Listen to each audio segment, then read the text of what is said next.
Today's episode is coming to you without ads, but I would like to touch on something before we get started because we do bring up the subject of suicide in this episode. And I just want everyone out there to know you don't have to go through things alone. You can call the Suicide Prevention Lifeline 1-800-273-8255. And that's for you or anyone you know that's going through anything. Just don't feel like you have to go through things alone. Well, anyways, I'm Fred Koepp. This is the Teacher Recharge Podcast. Let's get started.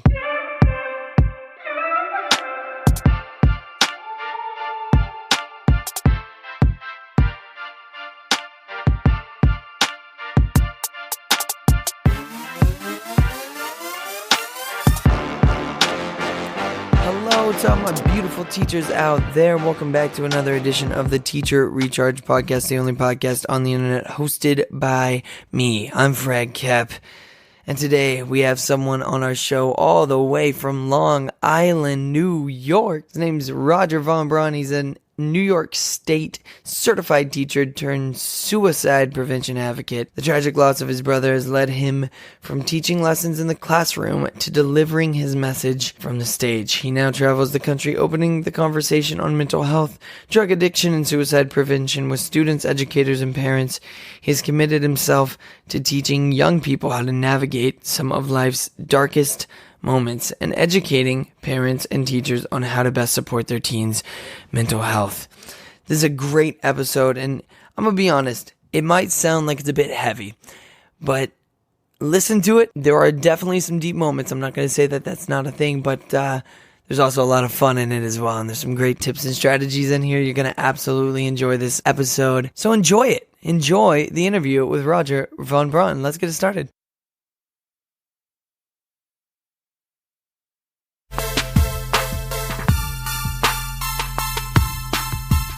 Hello, Teacher Recharge listeners. Welcome back to the Teacher Recharge Podcast. This week, we have none other than the Mr. Roger Von Braun. How in the heck are you doing today? Doing great, Fred. Thank you so much for having me, man. Great to be here. So where in the world are you located at, first of all? So I am located on, they say on. I don't know. It's weird that we say on Long Island instead of in Long Island, which most other people say, but Long Island, New York, right out of New York City. Okay, sweet. There's a lot of differences between that and the Midwest. Yeah, man. That's for sure. That's awesome. So you're coming to us from a long way away. You're an NYS Certified teacher. What does that mean? So New York State certified teacher. So I'm certified, I did all my schooling and everything in New York and got certified and started teaching here in New York State. Yep. And you're also going around and giving a pretty important message to schools around the nation. What is that message? Where does it stem from? Just tell us a little bit about yourself.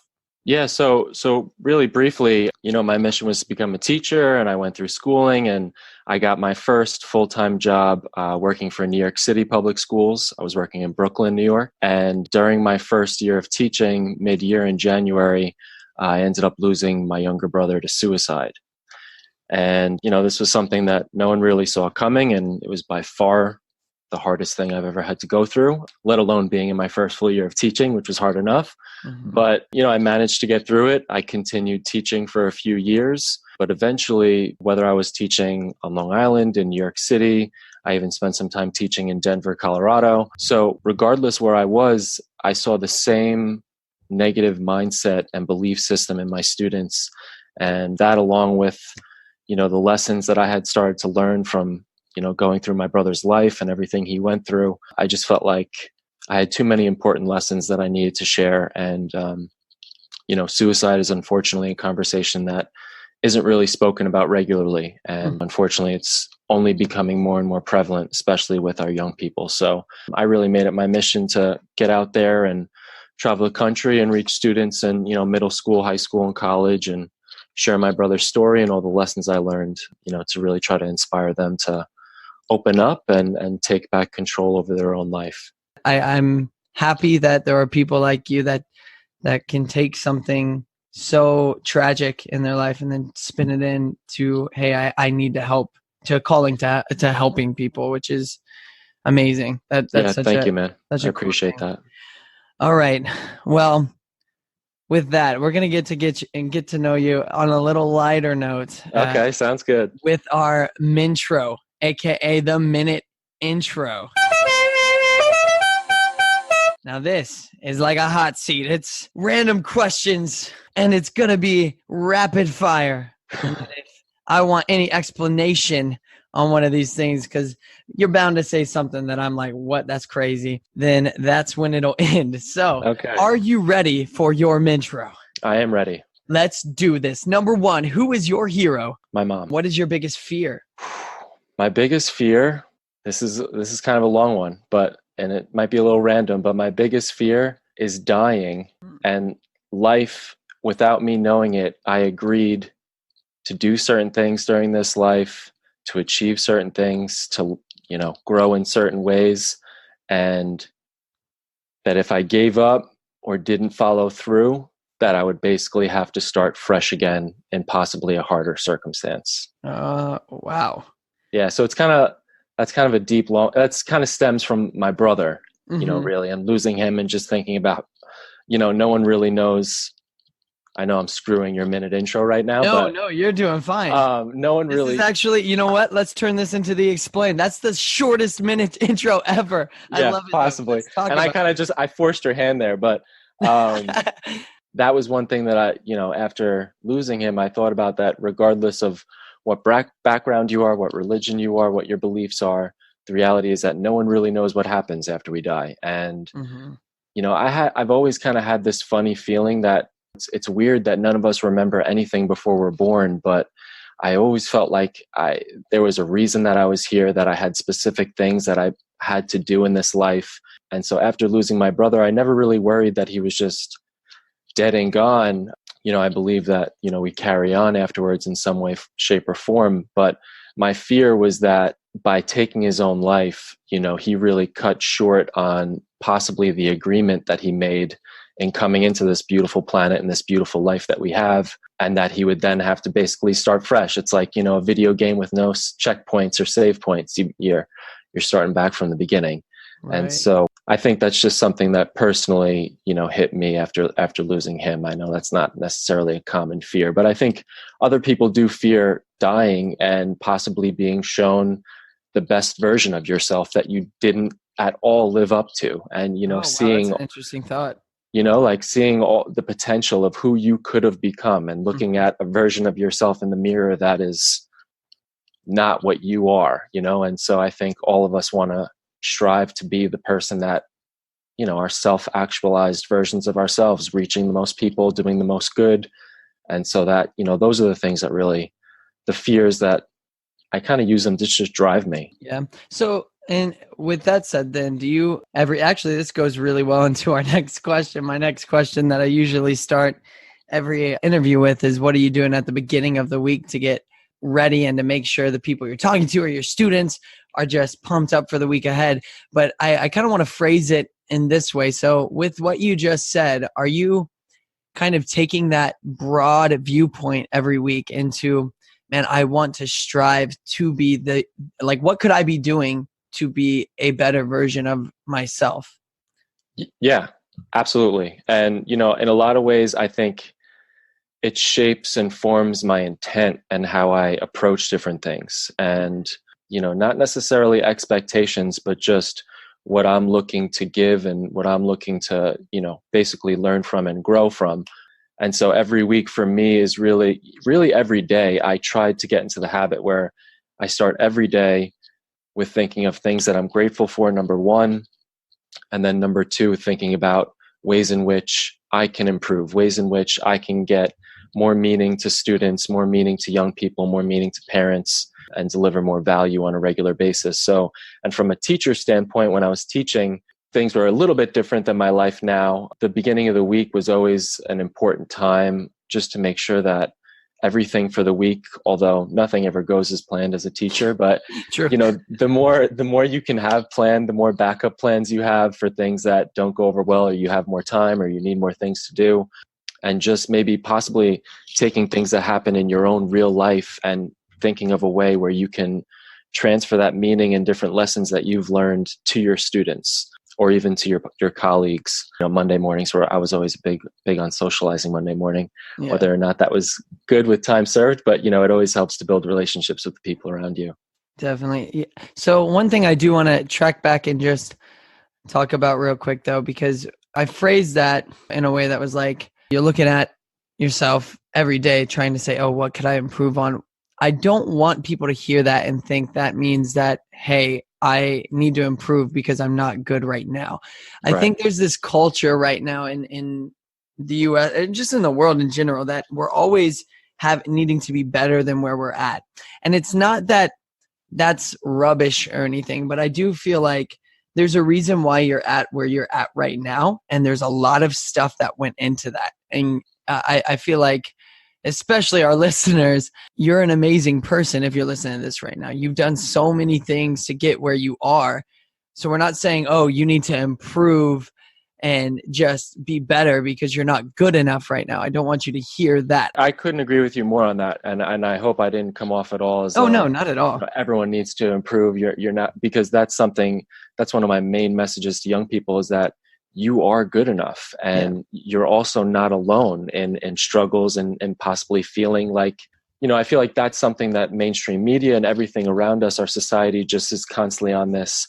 You need to be constantly improving, and it's like a rapid improvement. Like, we're constantly seeing people where they're viewed as overnight successes, but there's really generally no such thing. That's Right. years and years of hard work. But for me, it was more just an awareness of myself, an awareness of different things that bothered me about myself. So it wasn't, at all like each week I need to be some sort of markedly better teacher, or, what I mean? I need to have some data that's going to support these changes I put into effect. It was just more about really just trying to become a more, in the moment person who was going to genuinely be there to listen. Even if it was just like this week, my goal is to listen to my students, to hear them out more, to not cut them off and immediately go in with my own perspective on the situation. Even if that was it, but that's something that over time, when you pick up these little healthy habits that really make a large impact. So really that's where I was coming from. And I just wanted to touch on that because I know that I've fallen victim to that thought of like, oh, well, I need to be better because I'm not good enough where I am right now. And the idea of differentiating yourself and having a different metric of how you actually weigh yourself has really come up in my life lately of like, well, what is good? What is better? Like, how are we measuring ourselves? Is it based on, how many awards I get at the end of the year? Or is it something more meaningful? Like, what is the scale of the impact that I'm making on my students? And if the answer is, man, like I'm doing my best every day, I'm doing what I can to make the biggest impact possible on my students, you're fine. Yeah. You're already a success. Well, wow, we are almost at the break. So we're going to keep going here. I got 2 questions. All right, let's go. Before we get there. One is, what makes you, we've kind of already talked about this a little bit, but what makes you unique, especially like as an educator? So when you go to a school, when you're talking or when you were teaching, what makes you you? Right. One thing that, it's funny that I was big on this even before I lost my brother, but I've always been big I love the stuff. Before starting teaching, I actually saw a video. I'm going to blank on her name, but she was a teacher from the inner city Chicago. She since has passed, and she became really an educator for teachers afterwards. But she talks about teaching in the inner city Chicago and just dealing with her students and their mindsets and their beliefs about themselves, and developing like a powerful chant that she made them say every day. And she described this chant and described her kids saying the chant and just saying like, yeah, love it. Let's go. And I'm like, I heard that and I was like, you know what? She was inner city Chicago. I'm inner city New York. My kids, I'm sure, are going to struggle with some of the same things. No one can be hurt from having some positive affirmations and beliefs put in their life. So I said, all right, I'm going to make a chant for my kids, for my 4th grade Brooklyn class. And I don't know if she just had a special group of students or if it was, I don't think it was just my group of students from Brooklyn either, but in no way, shape, or form were my kids into this chant. But they hated it. They thought it was lame. You know what I mean? They didn't want to do it. But of course, I continued having them do it every single day, and they wouldn't be dismissed at the end of the day until they all said it.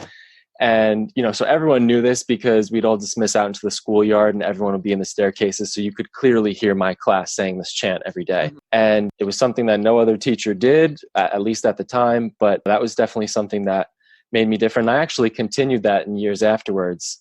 But the really nice kind of story that goes along with that was that in the middle of the year, obviously, like I said, I lost my brother. And I went from being there every single day. I didn't miss a day of school. And then I was out for a whole week. And so when I got back, my kids were super wanted to know what was going on and were really concerned and worried. But during that week off, in the middle of the week, I got a text from another teacher. And she just said, Ms. Von Braun, I hope you're doing okay. I'm just texting you. I wanted you to know your kids are saying your chant without you. And Dang. man, like just the tears, man, just like started flowing. You got me tearing up right over it here. It was just so meaningful. I mean, especially at that moment in my life, I really needed that. But, just to hear that, although they didn't like it, you know what I mean? They weren't into it. Saying those things over and over again, eventually you start to believe them, you start to feel it. And, just like we might not notice on a regular basis, but saying negative things, do impact us. So switching it up and having something positive to end the day, that was just such an awesome feeling, to know that like became part of their routine and their ritual, whether I was there or not. So that was great. Do you remember this chant? I do. And performance, please. Okay. And note, I will admit, I partially ripped off the beginning of the chant from the lady that I heard in the video. But I made the end my own. So it was, I am somebody. I was somebody when I came. I'll be a better somebody when I leave. I am strong and powerful. I control my life. Watch me shine. And our school had a thing where it was like SHINE was the acronym: strength, honor, integrity, nobility, excellence. You know what I mean? So that was like the thing. But yeah, that was a chant. It was just like, a quick positive thing to end the day and just have them leave in hopefully a little bit of a better state than they were before that. Wow. And the fact that they're saying it while you were gone, I mean, that is just such an impactful story to you, and it just shows the impact that you've had on your students. That's wow. Yeah, man, that was awesome. Dang. Wow, we usually don't get this deep before the break. I don't know. Yeah, sorry. I don't know, man. Sorry. Hey, what an interview. I love it. All right. So one last question before we hit this break. So what have you failed at? And how did you react to that failure? Because everybody that comes on this show, even though they're amazing, all of us are human. Oh yeah. And that's one thing that I've come to embrace failure. Failure is good. And in a lot of ways, you learn more from your failures than anything else. A failure and something that I learned from. I definitely failed, at least in the beginning, with classroom management and with, you know what I mean? I was in a difficult school, in a difficult area. I was very different from my students. All my students were African American. I was this white guy coming in. I was one of the only male teachers. There were literally less than 10 males in a school of over 100 teachers and professionals. So I stuck out, and the kids definitely gave me a hard time. And that was, I really struggled in the beginning, not even necessarily with the behavior, just getting them to take the work seriously, to really try, to believe that they could do it, even if they were struggling. Because where did you grow up?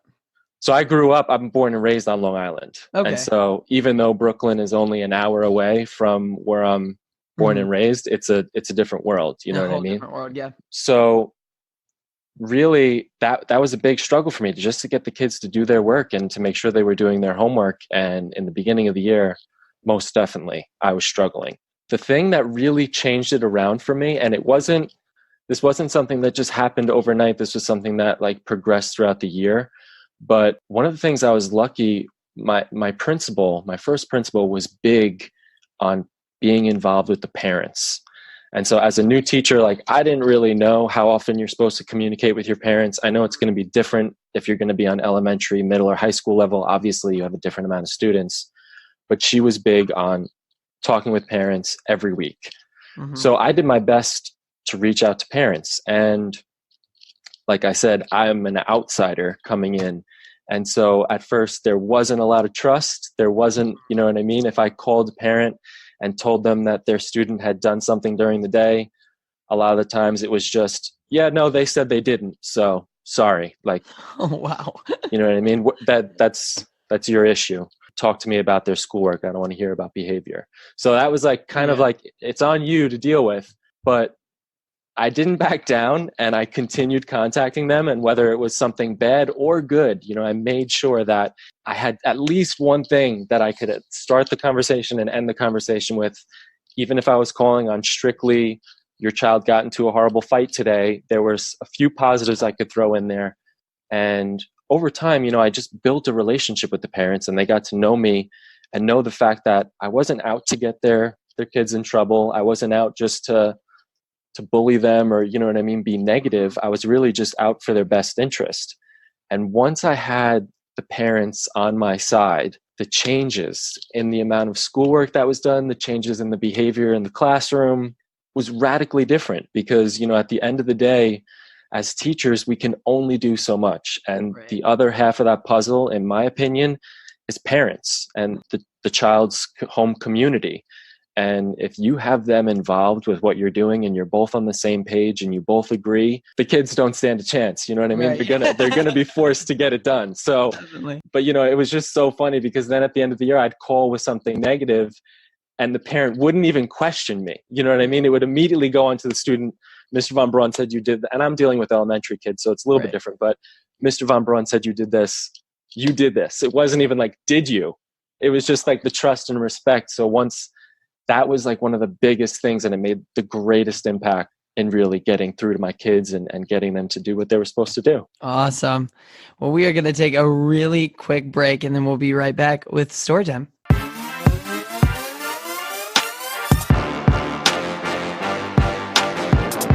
And we're back on the interview that has honestly been the greatest. Appreciate that, man. We're going to keep it going, though. It is time for my favorite part of the year, my favorite time of the week, my favorite part of the episode. It is story time. This is the part of the show, if this is the first time you've listened, where I just shut up, let the guests talk, and give us a story. This story could be motivational, it could be sad, it could be happy. Whatever it is, it's totally up to Roger. So, Mr. Von Braun, take it away. All right. I'm going to give you a quick one and then another one. So the quick one, as I mentioned before, my school had a thing where it was shine. So the kids got shine tickets if they did the correct behavior. Mm-hmm. It was kind of a positive reinforcement. One day we got back to the classroom, and I always, you know, positive reinforcement for the kids that walked in line, didn't fight in the hallway or yell or do anything they weren't supposed to do, get a shine ticket. So one of my students said, Mr. Von Braun, am I getting a shine ticket? He was not getting a shine ticket. He did not behave in the hallway. So I said no. And he was in the back of the room, and he just mumbled something. And I half heard it. And I was, what did you say? What did you just say? He said he wouldn't say anything. He just shook his head. And 2 seconds later, the student next to him raised his hand and said, Mr. Von Braun, he said he was going to stab you. And I was like, what? You're going to stab me? And like, it literally like shocked me, you know what I mean, for a second, because I had never heard this from this kid before, even though, you know, I was used to some outbursts. But I just stood there for a second, and I walked to the back of the room. I went into my desk, and earlier in this day, the student had actually come up to me and said, and was totally upset because he lost his watch that he said his grandfather gave him. Mm-hmm. They went off to lunch. I completely forgot about it, but at some point during the day, I found the watch, and so I had it for him in my desk. And after saying like, you're going to stab me? I just paused for a second. I walked to the back of my classroom. I went into my desk, grabbed his watch, put it on his desk, and just said, I found this for you earlier. And I walked away. And I just left it at that, because a lot of my kids were used to responding always, no matter what the situation, with aggression, Mm-hmm. with hate, with violence. And it just hit me in that moment. It was the perfect opportunity where I didn't have to say a word and I could just respond in a loving gesture and just leave it at that. That student later came up to me and apologized, and it was just a nice moment. I just turned something that was a real negative for me into just an opportunity just to show them some love. The most impactful story I had teaching, and one of the things that I would want to express to and have all other teachers hear, after I lost my brother, like I said, I came back from that week and my students were all off the wall about what had happened, where I had been. They were worried I wasn't coming back, etc. I didn't know what I was going to do. I didn't know what I was going to tell them. Obviously, suicide is a tough topic for fourth graders, so I didn't really want to approach that.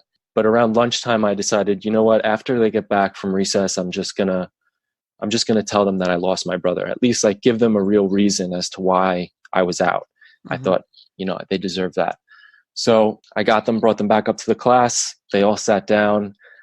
I started to tell them, and exactly what I didn't want to happen started to happen. And tears just started flowing. I could literally barely finish getting the words out to them that I lost my brother.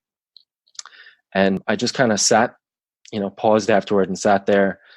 And a few of my students came up to me and they put their arm around me and just said, "We'll try to be good the rest of the day. We'll try not to fight or curse," which was funny but nice. And then things kind of just went on, but it ended up being the most meaningful moment, I think, in my teaching career, because after that day, not all at the same time, not one by one, but random times at random moments, my students started to come up to me and really open up to me about things that they were struggling with in their own life, things that were currently going on, even sometimes things that had happened in the past. And this wasn't something that was really happening before that day. And it just kind of showed me that being vulnerable with our young people, I don't care if they're fourth graders or 12th graders, and showing them, because I feel like as teachers, we have this idea of like, and there is a line between like teacher and friend, like you can't necessarily cross that line if you want to be an effective teacher. And so we're always worried about walking that line and not crossing over and giving them too much personal or being too friendly. Mm-hmm. But I feel like the biggest thing I learned from that was that just sharing with them one of my own like greatest struggles and just seeing me at a point of like real weakness and vulnerability, just I think gave them the permission that they didn't need, but maybe some of them felt like they needed to come up and open up to me about, things that they were going on with. So if there's,